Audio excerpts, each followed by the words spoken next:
お久しぶりです。JTT チャンネルです。ただいま、新千歳空港に来ております。本日は JAL 便を利用しまして、ここ札幌新千歳から羽田に向かっていきたいと思います。以前2ヶ月ほど前にも新千歳からスタートしたんですけれども、その時は JAL の最終便で東京に帰るという動画でしたが、今回はその1本前、JAL528 便に乗って東京に帰りたいと思います。この JAL528 便というのが結構遅れがちな便で、その上遅れる時結構派手に遅れて終電がない時間に空港に到着するということが結構あるので、少々不安ではありますが、ちょっと他の時間の便がもう高かったんで、今回はこちらの便で帰ることにします。以前夏ダイヤの時は A350-900 での運行だったんですけれども、今は冬ダイヤになりまして、ボーイング787-8ということで、A350 と比べておよそ100席分ぐらいは小さい飛行機になりますね。今回はそちらのクラス J を利用していきます。よろしくお願いいたします。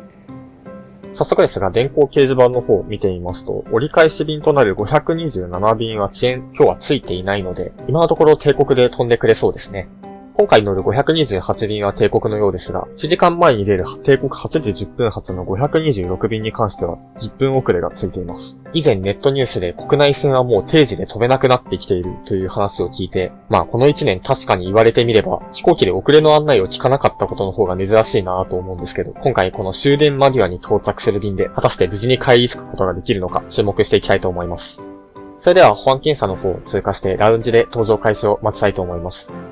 新千歳空港ということで、ダイヤモンドプレミアラウンジにやってきました。こちらのラウンジは桜ラウンジに比べて飲み物だけじゃなくて軽食が置いてあったりということもあるんですが、今回はご飯食べてきたんで、とりあえず札幌クラシックだけいただきます。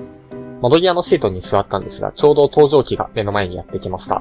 出発の1時間以上前に到着ということで、冬ダイヤでは定刻でも70分の折り返し時間が設定されていますから、今日は無事に定刻で帰ることができそうですね。前回新千歳から乗った時の動画では、この528便が530便よりも後に到着するということで、しかも運行状況を見てみるとその日がたまたまそうだっただけじゃなくて頻発していたんで、今回非常に心配だったんですけど、定刻で飛ぶことができて何よりですね。国内専用の787-8は4機ありまして、ファースト6、クラス J49、エコノミー227の282席仕様になっています。767と同じ中型機というくくりですが、767に比べると2、30席ほど多いんですね。ただ国内線のフラッグシップとして活躍する A350-900 と比較すると100席ほどサイズダウンしますんで、なんとなくサイズ感もそれでお分かりいただけるかなと思います。100席ほどサイズダウンはするんですけれども、折り返し時間などは変わっていないどころかむしろ夏ダイヤから伸びているので、冬の雪対策ということもあるんでしょうけれども、その分遅れにくくはなっているかなと思いますね。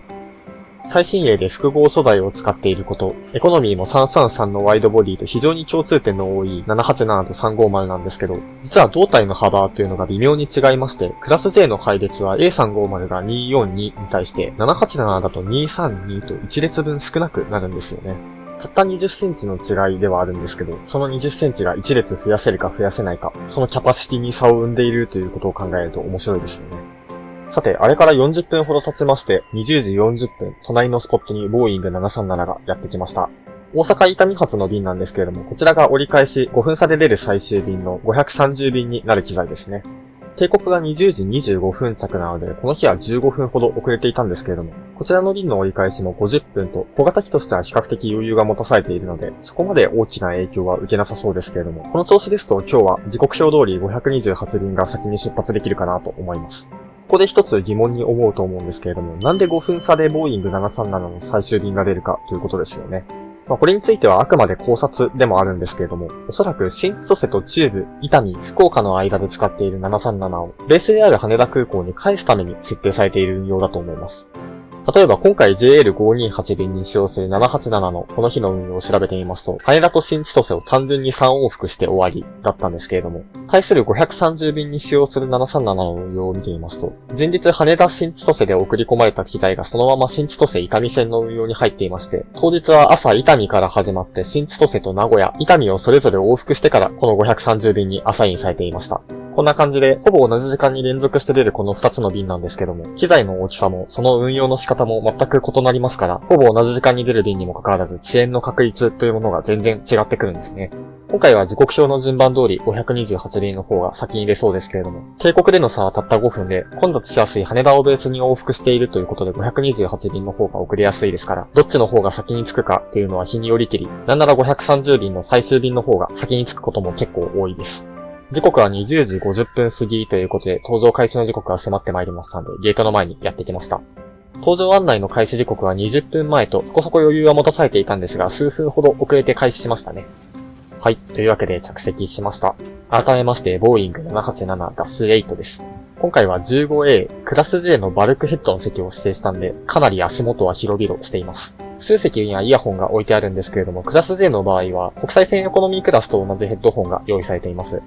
クラス J は足元はもちろんですが、横幅にも余裕が持たされていまして、サイドポケットに収納があるのがありがたいですね。最近はモバイルバッテリーを手元に置いとくようにとも言われていますから、そういった小物を入れておくのにもちょうどいいスペースになっています。フライト時間は1時間ちょっとですし、無料インターネットもありますから、映画を見るということはないんですけれども、フライトマップを出しておきたいので、機内エンタメの方、操作していきます。搭載しているものは全クラス同じで、A350 と全く共通のものなんですけれども、787と350で一番大きい違いは、機外カメラがあるかないかですね。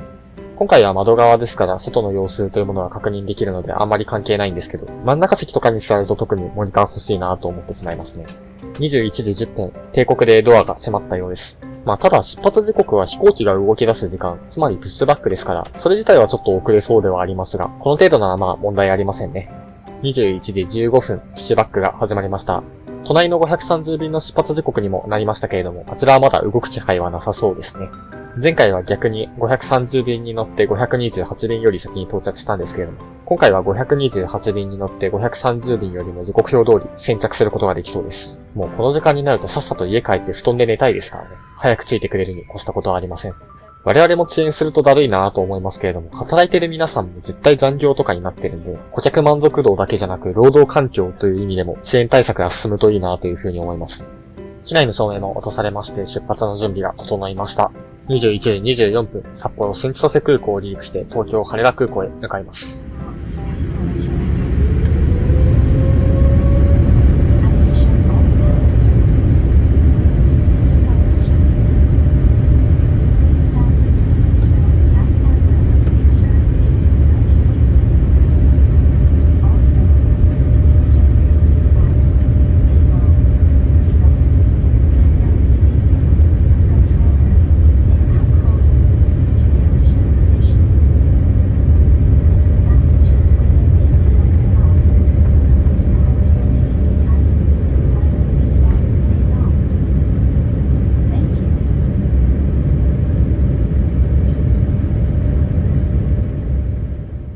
はい。というわけで無事に札幌新千歳離陸しました。離陸の最中にずっと注意喚起の放送流れてて、787はエンジンが静かなこともあって、離陸するときに感じる、今から飛ぶぞーっていうのがちょっとあんま感じられないのは少し残念ではあります。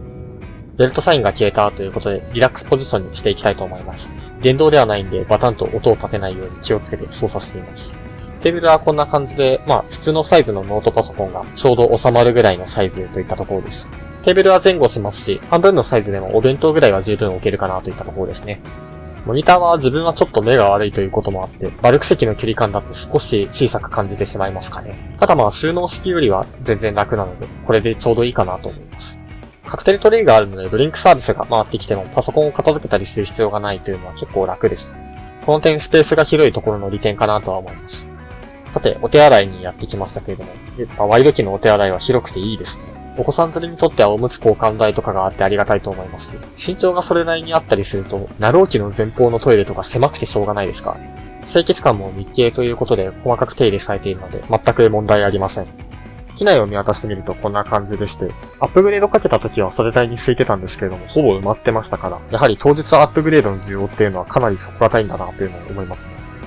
久々にこうやってクラス J 使ってみて、少しのゆとりがもたらす快適さのありがたみというものを実感したんですけれども、ただこれはプレミアムエコノミークラスだなということも同時に思いました。国際線航空券の国内線区間については、ビジネスクラスはクラス J、プレミアムエコノミーは普通席という風に扱われていまして、海外のサイトではクラス J のことをドメスティックビジネスクラスみたいな感じで扱われてたりもするんですけれども、ビジネスクラスではないですね。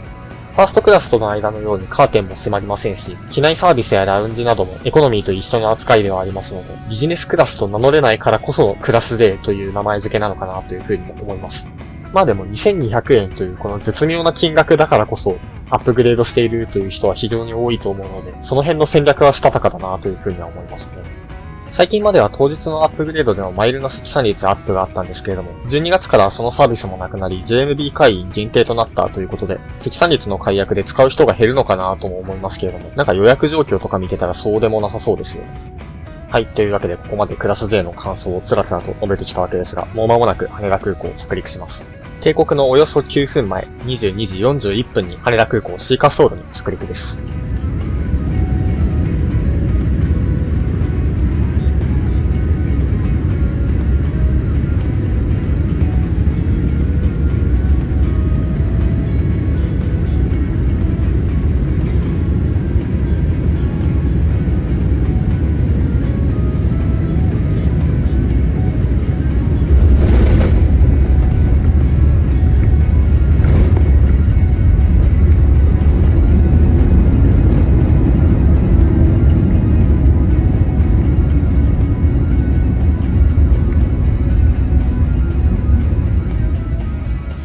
はい。というわけで無事に到着しました。シーカスソールは JAL の到着する第1ターミナルとは反対側になるので少し時間はかかりますけど、この時間はトラフィックも少ないので10分あれば余裕で着けそうですね。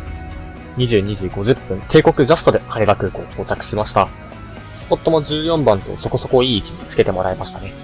ちなみに5分差の後続である JL530 便は結局5分10分遅れていましたね。はい。というわけで、フライトお疲れ様でした。ボーイング787-8で東京羽田まで無事定刻で帰ってこれました。まあ、以前紹介した時は528便は最終便よりも遅く到着すると結構ネガティブな表現をしてしまったんですけれども、まあ、関係者の皆さんも遅らせたくて遅らせているわけではないので、今回のように無事に定刻で飛んでくれるということも普通にあります。クラス J も快適でしたし、非常にいいフライトになったかなというふうに思います。というわけで、今回はこちらで動画進めさせていただきたいと思います。JTT チャンネルでは今後もこのような航空や交通に関する動画など上げていければと思っていますので、面白かったと思っていただけましたら、ぜひチャンネル登録、高評価の方よろしくお願いいたします。最後までご視聴いただきありがとうございました。それでは次の動画でお会いしましょう。ではでは。